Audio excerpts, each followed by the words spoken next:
Bagaimana sebenarnya untuk menjadi hamba Allah Subhanahu Wa Taala yang paling baik?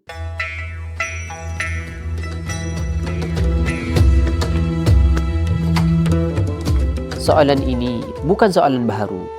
Ia adalah soalan fitrah yang hidup dalam hati setiap orang yang beriman. Al-Quran tidak membiarkan soalan ini tanpa jawapan.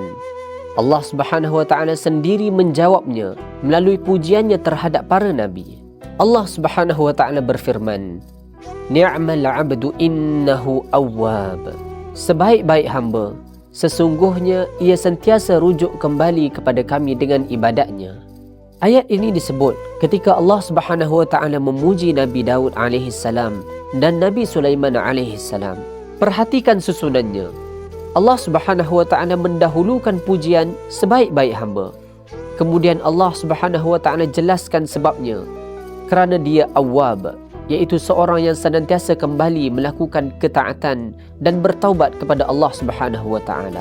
Maknanya jelas, sebaik-baik hamba di sisi Allah Subhanahu Wa Taala bukanlah yang tidak pernah salah dan bukan juga yang tidak pernah diuji. Tetapi sebaik-baik hamba ialah yang sentiasa kembali kepada Allah Subhanahu Wa Taala lagi dan lagi tanpa rasa jemu.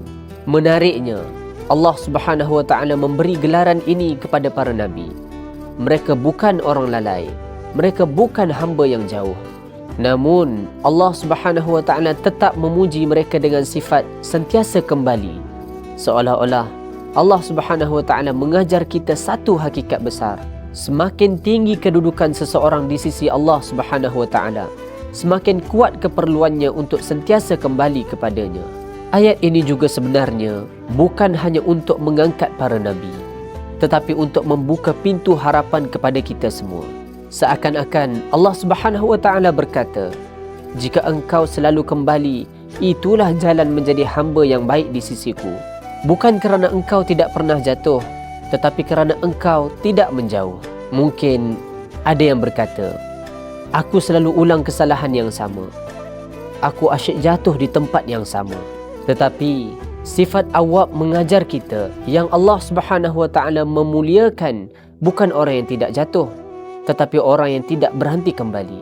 Maka jawapan kepada soalan tadi sangat jelas. Bagaimana menjadi hamba Allah Subhanahu Wa Taala yang paling baik? Jadilah hamba yang sentiasa kembali kepada Allah Subhanahu Wa Taala. Inilah maksud awwab. Inilah jalan sebaik-baik hamba.